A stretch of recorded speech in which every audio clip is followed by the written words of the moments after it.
Bismillahirrahmanirrahim. Assalamualaikum warahmatullahi wabarakatuh. Sebelumnya kami ucapkan terima kasih kepada Ibu Zeti Finali dan Ibu Vivi Darmayanti selaku dosen pengampu mata kuliah Pendidikan Anak Berkebutuhan Khusus. Kami di sini dari kelompok 5 mendapatkan materi tentang hakikat pendidikan anak berkebutuhan khusus. Selanjutnya, saya akan memperkenalkan anggota kelompok. Yang pertama ada Salsabila Putri Merisa dengan akhiran NIM 4029. Yang kedua ada Awaliani Rizkina Ramadhani dengan akhiran NIM 4096. Yang ketiga ada Intan Amalia Putri dengan akhiran NIM 4108. Yang ketiga ada Intisar Amarita Ladunia dengan akhiran NIM 4113. Dan dengan saya sendiri Nurul Asma Oktavia dengan akhiran NIM 4127. Baik, di sini materi yang akan kami bahas itu ada 5. Yang pertama ada hakikat pendidikan anak berkebutuhan khusus. Yang kedua ada hakikat layanan pendidikan anak berkebutuhan khusus. Yang ketiga ada tujuan pendidikan anak berkebutuhan khusus. Yang keempat ada hak dan kewajiban anak berkebutuhan khusus. Dan yang kelima ada peran guru dalam pendidikan anak berkebutuhan khusus. Yang pertama ada hakikat pendidikan anak berkebutuhan khusus. UU Nomor 20 Tahun 2003 Pasal 5 menyatakan bahwa warga negara yang memiliki kelainan fisik, emosional, mental, intelektual, dan atau sosial berhak memperoleh pendidikan khusus, yaitu pendidikan luar biasa. Pendidikan ini yang sering dikenal sebagai pendidikan luar biasa dirancang untuk memenuhi kebutuhan unik setiap individu. Dengan adanya ketentuan ini, kita memastikan bahwa tidak ada lagi yang tertinggal dalam mendapatkan kesempatan pendidikan yang sesuai dengan potensi dan kemampuan mereka.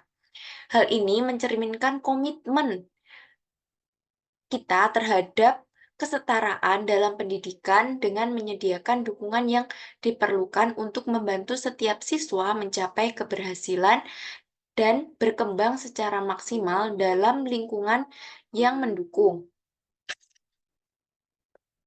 Dalam Peraturan Pemerintah Nomor 17 Tahun 2010 tentang pengelolaan dan penyelenggaraan pendidikan, anak luar biasa disebut sebagai peserta didik berkelainan.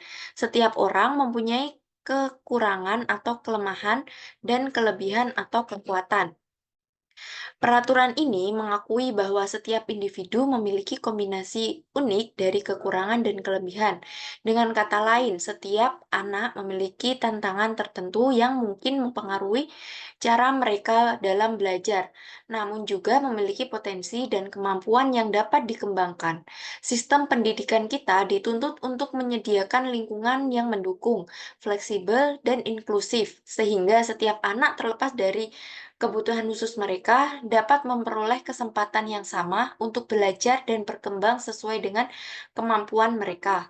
Hal ini mencerminkan prinsip dasar bahwa pendidikan harus didapat oleh semua orang dengan memperhatikan keberagaman dan keunikan masing-masing individu. Selanjutnya, Pendidikan anak berkebutuhan khusus adalah pendidikan bagi peserta didik yang memiliki tingkat kesulitan dalam mengikuti proses pembelajaran karena kelainan fisik, emosi, mental, sosial, dan atau memiliki potensi kecerdasan dan bakat istimewa menurut Undang-Undang Nomor 20 Tahun 2003 Ayat 1. Pendidikan anak berkebutuhan khusus yang dirancang khusus untuk membantu anak-anak yang mengalami kesulitan dalam proses belajar mereka. Kesulitan ini bisa disebabkan oleh berbagai faktor, seperti masalah fisik, gangguan penglihatan, masalah emosional, kecemasan atau depresi, tantangan sosial seperti kesulitan berinteraksi dengan orang lain, atau bahkan anak-anak yang memiliki potensi kecerdasan dan bakat yang sangat tinggi yang memerlukan pendekatan belajar yang berbeda. Menurut Undang-Undang Nomor 20 Tahun 2003 tadi, pendidikan Anak berkebutuhan khusus ini bertujuan untuk menyediakan dukungan dan penyesuaian yang diperlukan agar anak-anak ini dapat belajar dengan cara yang paling efektif untuk mereka. Ini termasuk menggunakan metode pengajaran yang khusus, alat bantu, atau lingkungan belajar yang lebih sesuai dengan kebutuhan mereka. Dengan pendekatan ini, kita memastikan bahwa setiap anak memiliki kesempatan yang sama untuk belajar dan berkembang, terlepas dari tantangan yang mereka hadapi dan dapat mencapai potensi penuh mereka dalam pendidikan. Selanjutnya, pendidikan anak berkebutuhan khusus di negara kita Indonesia ini diselenggarakan dengan berlandaskan falsafah dan ilmu pendidikan, falsafah negara Indonesia atau Pancasila, yuridis formal, Undang-Undang Dasar 1945, dan peraturan pemerintah lainnya. Pendidikan anak berkebutuhan khusus di Indonesia dijalankan dengan mengikuti beberapa prinsip dasar. Yang pertama yaitu prinsip falsafah dan ilmu pendidikan, yang berarti pendidikan ini didasarkan pada teori dan praktik pendidikan yang sesuai dengan kebutuhan khusus anak. Yang kedua yaitu prinsip falsafah negara, yaitu Pancasila, yang memberikan landasan moral dan etika dalam menyelenggarakan pendidikan, memastikan bahwa setiap anak mendapatkan pendidikan yang adil dan manusiawi. Yang ketiga, prinsip yuridis atau formal yang mencakup hukum dan peraturan seperti Undang-Undang Dasar 1945 dan peraturan pemerintah lainnya yang menetapkan aturan dan kebijakan resmi untuk pelaksanakan pendidikan ini. Dengan mengikuti prinsip-prinsip ini, pendidikan anak berkebutuhan khusus di Indonesia diharapkan dapat memberikan pelayanan yang tepat dan berkualitas bagi semua anak, sesuai dengan kebutuhan dan hak-hak mereka. Baik, materi selanjutnya akan dijelaskan oleh rekan saya. Baik, materi yang selanjutnya yaitu hakikat layanan pendidikan pada anak berkebutuhan khusus. Nah, definisi layanan itu sendiri yaitu merupakan suatu jasa yang diberikan oleh seseorang kepada orang lain untuk memenuhi kebutuhannya. Nah, istilah layanan ini dapat diartikan dalam beberapa hal. Yang pertama yaitu cara melayani, yang kedua usaha melayani kebutuhan orang lain dengan memperoleh imbalan, yang ketiga kemudahan yang diberikan sehubungan dengan jual beli jasa atau barang. Nah, dalam layanan ini terjadi hubungan timbal balik antara yang memberi layanan dengan yang membutuhkan layanan. Jadi layanan ini diberikan sesuai dengan kebutuhannya. Nah, layanan untuk anak berkebutuhan khusus merupakan suatu proses pemberian bantuan dan dukungan yang disesuaikan dengan kebutuhan unik dari setiap individu. Nah, layanan ini mencakup berbagai aspek, mulai dari pendidikan, terapi, hingga dukungan sosial. Nah, tujuan utama dari layanan ini adalah untuk memaksimalkan potensi anak, meningkatkan kualitas hidupnya, serta memfasilitasi partisipasinya dalam masyarakat. Berbeda dengan layanan umum, layanan untuk anak berkebutuhan khusus ini membutuhkan pendekatan yang lebih individual dan komprehensif, mengingat adanya perbedaan dalam kemampuan dari segi minat, bakat, dan tantangan yang akan dihadapi oleh setiap anak. Anak berkebutuhan khusus merupakan anak-anak yang mengalami keterbatasan atau hambatan dalam segi fisik, mental intelektual, maupun sosial emosional. Nah, kondisi yang demikian, baik secara langsung atau tidak, akan berdampak pada berbagai aspek kehidupan mereka. Nah, untuk itu layanan ini sangat diperlukan bagi mereka. Selanjutnya, ada beberapa jenis layanan yang bisa diberikan kepada anak berkebutuhan khusus sesuai dengan kebutuhannya. Yang pertama ada layanan medis dan fisiologis. Nah, untuk layanan ini diberikan khususnya oleh tenaga medis seperti dokter, perawat, dan tenaga medis lainnya. Misalnya layanan untuk menormalkan fungsi organ tubuh dan meningkatkan mobilitas. Nah, contohnya seperti pemberian kacamata atas resep dokter pada anak yang mengalami gangguan pada mata, atau latihan berjalan yang diberikan oleh fioterapis pada orang yang lumpuh, dan lain sebagainya. Yang kedua yaitu layanan sosial psikologis, di mana layanan ini dapat diperoleh dari psikolog, terapis, konselor, penasihat spiritual, orang tua, dan lain sebagainya. Nah, banyak anak berkebutuhan khusus ini mengalami hambatan psikologis maupun sosial. Misalnya, tidak mau bersosialisasi, membatasi komunikasi dengan orang lain, malu, rendah diri, atau mungkin sulit menerima diri, dan lain sebagainya. Nah, untuk mengatasi hal tersebut, anak berkebutuhan khusus ini membutuhkan layanan dari sosiopsikologis. Yang ketiga yaitu layanan pedagogis atau layanan pendidikan. Nah, anak berkebutuhan khusus membutuhkan layanan pendidikan agar mereka bisa mengembangkan potensi dan bakat yang dimilikinya, serta bisa hidup di masyarakat sebagaimana anak yang normal. Nah, untuk itu mereka membutuhkan layanan pendidikan. Untuk materi selanjutnya akan dijelaskan oleh rekan saya. Baik, materi yang selanjutnya yaitu tujuan pendidikan anak berkebutuhan khusus. Yang pertama yaitu memberikan kesempatan menyeluruh kepada seluruh anak termasuk anak berkebutuhan khusus untuk memperoleh pendidikan yang layak sesuai dengan kebutuhannya. Yang kedua yaitu membantu menavigasi kurikulum dasar. Yang ketiga yaitu peningkatan kemampuan motorik, memfasilitasi perkembangan keterampilan motorik halus dan kasar sesuai dengan kemampuan anak. Yang keempat yaitu meningkatkan kemampuan berbicara, mendengar, atau menggunakan alat bantu komunikasi. Yang kelima yaitu membantu anak memahami dan mengelola emosi mereka secara efisien. Yang keenam yaitu membantu anak merasa lebih percaya diri dalam kemampuan dan potensi mereka. Yang ketujuh yaitu membantu anak berinteraksi dan berkomunikasi dengan teman sebaya dan orang dewasa dengan cara yang positif. Yang kedelapan yaitu menyediakan materi pembelajaran yang sesuai dengan kebutuhan dan kemampuan individu untuk mencapai kemajuan akademik. Yang kesembilan yaitu membantu anak memahami, mengelola, dan mengekspresikan emosi mereka dengan cara yang sehat. Selanjutnya yaitu tujuan pendidikan inklusif adalah untuk memecahkan berbagai permasalahan pendidikan anak berkebutuhan khusus yang melakukan tugas akademik melalui sekolah reguler dengan menggunakan sumber daya yang tersedia untuk menciptakan cara mempersiapkan mereka menghadapi kehidupan di masyarakat. Sedangkan menurut Muhammad Takdir Ilahi, tujuan pendidikan inklusi yakni terselenggaranya pendidikan yang menghargai keberagaman dan tidak membeda-bedakan seluruh peserta didik.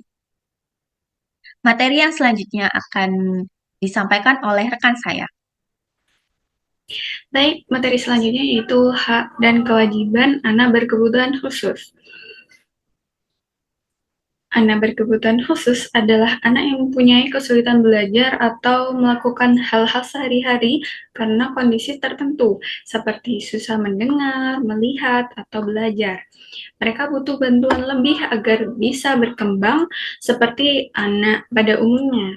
Dalam memastikan bahwa mereka mendapat kesempatan yang sama dan bantuan yang diperlukan untuk berkembang secara optimal sangat penting untuk kita memahami hak dan kewajiban mereka. Untuk hak anak berkebutuhan khusus, para penyandang kelainan mempunyai hak yang sama dengan warga negara lainnya sebagai warga negara. Pada pasal 31 ayat 1 Undang-Undang Dasar 1945 disebutkan bahwa setiap warga negara berhak mendapatkan pendidikan. Berkaitan dengan hal tersebut, pemerintah pusat serta daerah memiliki kewajiban dalam penyediaan akses pendidikan yang seluas-luasnya.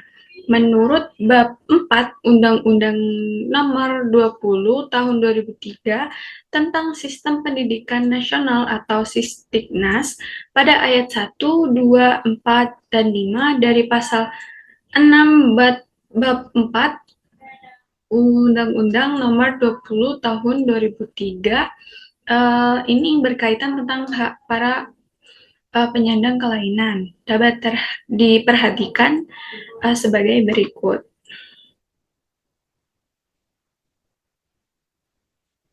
Ayat pertama disebutkan setiap warga negara mempunyai hak yang sama untuk memperoleh pendidikan yang bermutu. Ayat kedua, warga negara yang memiliki kelainan fisik, emosional, mental, intelektual, dan atau sosial berhak memperoleh pendidikan khusus. Ayat keempat, Warga negara yang memiliki potensi kecerdasan dan bakat istimewa berhak memperoleh pendidikan khusus. Dan ayat kelima disebutkan setiap warga negara berhak mendapatkan kesempatan meningkatkan pendidikan sepanjang hayat. Selanjutnya, kewajiban anak berkebutuhan khusus. Para penyandang kelainan juga memiliki kewajiban sebagai warga negara yang disebutkan di bab 4 pasal 6 Undang-Undang Nomor 20 Tahun 2003 tentang Sistem Pendidikan Nasional atau Sisdiknas menetapkan bahwa satu, setiap warga negara berusia 7 sampai 15 tahun wajib mengikuti pendidikan dasar. 2. Setiap warga negara bertanggung jawab atas keberlangsungan penyelenggaraan pendidikan. Baik, selanjutnya akan disampaikan oleh rekan saya. Baik, untuk materi yang terakhir yaitu peran guru dalam pendidikan anak berkebutuhan khusus. Nah, peran guru dalam pendidikan ABK ini apa saja sih? Mari kita simak bersama-sama. Ternyata peran guru dalam pendidikan anak berkebutuhan khusus ini dibagi menjadi 4. Yang pertama yaitu sebagai inspirator. Sebagai inspirator itu maksudnya apa? Yaitu menginspirasi peserta didik atau anak berkebutuhan khusus tersebut.